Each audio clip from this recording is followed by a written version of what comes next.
you see Yasii boys coming into the building now. Thanks for joining us. To the show, bro. Thanks, bro. For our listeners, you know who Yasii boy is, but for the listeners that didn't listen to the first show when you first came in, why don't you introduce yourself, bro? My name's Yasii. I'm from North London. Undefeated professional boxer coming out of IQboxing, located in Wembley. So, you're 4-0 at the moment. 4-0. Yeah, you've got a fight on the 23rd of November against a guy called Neil Parry. That's right, yeah. Do you know much about your opponent? Not really. We boxed on the same show a lot. My last fight, I didn't really watch him too tough, but I know he's got more experience than me. He's taller than me, and yeah, he's already had 1 loss, 6 fights, 1 loss, 1 draw. How do you see this fight going? What's the aim? I know every boxer probably says, I'm going to go for the knockout, but do you have a vision of how you want to win this fight? I'm training hard. He's training hard. But at the end of the day, I do my talking in the ring, so come 23rd, you want to see the best version of me so far. Fantastic. So that's the Brex-Hit event on the 23rd at York Hall. Yeah. If anyone wants to get any tickets, how can they do that? You can get tickets. You can hit me up on my Instagram, Yasii Boy, or you can contact Good Boxing. Nick, can they get tickets for you as well? Yeah, tickets can get through me or Zab. Just DM us or contact us, and we'll be able to get you the info and reply for the day. Fantastic. Ladies and gentlemen, we've got another special guest in the building. It's Bigshake. How's it going? You right? How's it going, bro? I'm good, guys.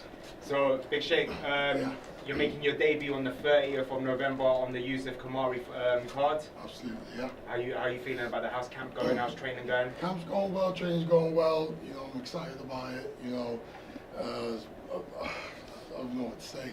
You know, I've been in camp for a long time. I'm looking forward to it. And I know the guy I'm fighting is called Phil Williams. And he's a good journeyman, and I'm looking to play with him on that night, you know, and see what happens. You know, I came from an unlicensed background. Sorry, my voice is gone. And just turned pro, so I'm learning a lot about the pro game. Scene is different from what we were doing in the unlicensed scene. You know, so I had to unlearn everything I learned and adopt a new style of fighting. Yeah, how you doing, man? Yeah. Yeah. Let's talk a bit about your amateur career. You had much amateur fights? I came from the unlicensed. I've got no amateur experience. Yeah. I came from the unlicensed scene. I've had a few fights. 1 loss. I think I won. It's totally for me. And I had a draw. So from there, I just decided to turn pro. You know, I thought I'd experience it. No point risking all that work in myself in the license game. Because the license game is a bit more dangerous than the pro game. I see the pro game as like a private school, and the license game is a public school. That makes sense. You know, you don't get tested that much before you go into the ring. When they match you with someone's fight, it's a bit different. So I fought guys who've had 200 fights, you know, and you can tell when you hit someone and he's on drugs. You know, or he's got performance enhancement. You know, I thought, you know, there's no point, so I might as well do it properly. That's why I switched to the pro game. Brilliant. So how excited are you to make your pro debut? I'm very excited. You know, I love boxing. You know, especially in the heavyweight scene. You know, I thought I could make some noise and get some attention on my side. You know, because I've got a different style of fighting. You know, I could mix them up. You know, I could fight like Tyson. I can move like Muhammad Ali, and that's a big statement, you know, but come fight night, if you guys watch, you probably see, you know, I got quick hands, I got good footwork and all that, you know, so I'm looking to, you know, do something different, you know, and see how it goes. Before you actually came in, I did ask Nick, tell us about Bigshake. Is he the type of guy that's just a hard hitter like Gerald Miller, or is he the type that can move? And he actually said you're a good mover as well. I move like I'm about 18.5 stone, and I can move like a lightweight. In fact, some of the guys I train with in IQboxing, they're all lighter than me, and we move together, and they help me with the speed and all that. You know, so when it comes to the heavyweight guys, they just stand there and get hit. No head movement, no slip, what you call it, slip left and right and all that stuff. They've not really got that, just a few, but I can do both. I can stand there and fight the inside like Jerome Miller or Chisora, or I can move like, what's his name, David Haynes in his day, in his prime. Sorry, that makes sense. Yeah. I read an interesting article about you. So apart from boxing, Okay. you're like a businessman. I So am a businessman, yeah. Yeah. Absolutely, Will you yeah. tell us a little bit about that? Yeah, well, my business is in the security industry. Okay, so obviously started off as a security guard doorman, and I worked my way up to become a bodyguard, to security trainer, to practicing security and risk management consultant. So when I'm not boxing, I'm in the office, and I train bodyguards, and I train doormen, and I train security guards, and I get back to the community, get people into work and help sort their lives out. Because as soon as I got my security license, that changed my life. So I thought, you know what, get back and help as many people as I can. So we're based in the UK and overseas as well. So I also train in Africa, and I've given back to Africa the best way I can, to provide security training and employment. Fantastic. If anyone wants to get involved, what's your business name? How can they get It's involved? called Shield Transatlantic Security. So once you tap that up on Google, it'll come up. Or if you want to get in touch personally, you can find me on Instagram as Bigshake1 on Instagram, and email me directly.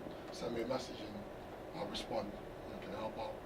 Where did that name come from, by the way? Shield Transatlantic. No, Bigshake. Oh, Bigshake. Right, Shake is my real name. And before I got into boxing, I used to play American football. So I was twice the size I was. Oh wow. So obviously Shake and Big Shake. So my friends just call me Big Shake, and it just stuck with me ever since. But people still message me on Instagram thinking I'm Big Shaq. The artist, man's Yeah. art. So people message me and say, yo, man's not I'm like, listen, that's not me. Mine is Big Shake, not Big Shaq. So yeah, I get that a lot of times. Shake, your real name? I'm like, yeah, it is. It's from my dad's side, it's more like an Arabic name. West African, Arabic name type of, yeah. So yeah, that's my name. Who inspired you to get into boxing? Who are some of the fighters that are like your idols? Joshua really did something to me. Joshua really did something for me. Before Joshua, I used to watch, old school Ali, as a role model, as an activist, where I stood for in and out the ring, and I watch a lot of stories. Now I notice that a lot of boxers have got they've got a story to tell. Either they came from a rough upbringing or they came from a difficult lifestyle. And for me, I went through a tragic moment in my life. In 2016, I lost my sister to cancer. And then in 2017, I lost my dad to cancer again. So my world came crashing down. And I thought, God, what am I going to do? So it's either I pick up cigarettes and start drinking and be like the normal guy that, gives up when you go through like the hard times in life. And I just decided to, channel my pain and anger into boxing, and I was, before I joined IQboxing, I was with the unlicensed guys, and I was training for my fight. I was doing business in London, but I had a fight coming up, but that was for the European heavyweight belt. So I'd go to the gym, and I saw IQboxing, and I walked in, and I saw all these guys, and I approached them. They were very, very friendly, and I spoke to Nick. He advised me, do you want to go, do you want to do amateur first, or do you want to do pro?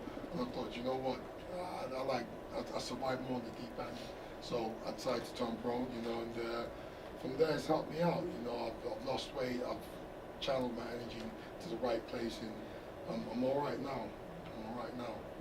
This question is for both Yaz and yourself. What's the jab like as a coach? Is he hard on you guys? Does he? He's a drill sergeant. Yeah. That's But it's worth it, right? You need that disciplinarian. You need somebody like that. Yeah. You need somebody that, even when you do good, they'll tell you it's crap. You know, it makes you want to, you know, do well. Him and Nick, I think, you know, they do an excellent job.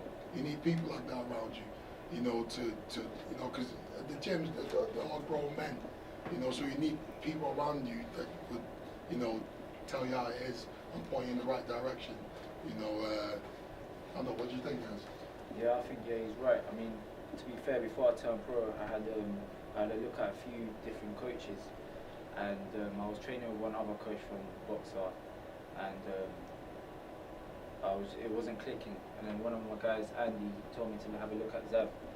So when I went down to Zav, the reason why I signed with him is because I saw that he studied boxing in and out, and the main thing is he had the same vision as what I can see, which no other coach could see. So he believed in me the way I believed in myself, and he saw that I can go all the way, and that's the reason why I signed him. So, and to be fair, in the first 2 weeks I saw a big change in my footwork. You know, I was sitting down more on my feet, and he just knows his boxing. I mean, so you want to be with someone that skills boxing. Yeah, literally, when he's on a break, he's watching boxing. When he's having lunch, he's watching boxing. He's in the office constantly watching boxing. So that's the reason why I signed him, and he's actually changed me as a person as well, changed me as a boxer, and put me in a good position for now. Like, it's been maybe a year and a half since I turned pro, and now I'm headlining, you know, a show at your course. So it just shows that it's not just me that's improving, it's because of my coach. Nick, have you seen any difference in Yas from the first time he walked into that gym?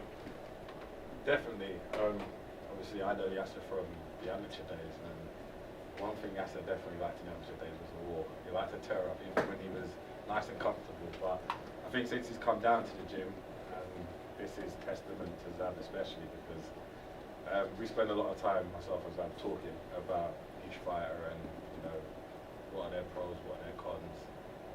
But definitely with Yasser, what we found is a level of maturity, and I know he credits a lot of that down to time in the gym with Zav, but a lot of it's down to himself, because he's actually grasped what he's got by the horse and ran with it. And, you know, Yasser, anyone who's seen him will see he's technically very, very good. You know, his movement, his lateral movement is fantastic. You know, something that many fighters wish that they had, but he's natural given talent. But, you know, as well, he's a hard worker. You know, he's got to be in the gym, he's in the gym. And, you know, he just works hard, and he's working at his craft, and he's got the due that he's headlining the show with Steve Goodwin on the 23rd. We know, myself and Zav, are quite confident that he'll be able to get through his opponent. We know his opponent's very, very good, and will give Yasser the test that he needs. But, you know, Yasser's got very, very good pedigree. He's come from a very, very good foundation. But, like you said, he was happy to go back and work on his footwork and be able to sit on his shots a bit more. And that only happens from when a fighter is actually able to see the journey that you're trying to take him on. And, you know, we hope that Yasser, this is the beginning of something great, because, you know, he's a very, very talented young man. And, come the 23rd, like Yasser says, he'll let his talking be done in the ring. We're going to take just a mini break. We're going to play some adverts, and when we come back, we'll be talking about yesterday's fights, some big fights that happened last night. Stay tuned.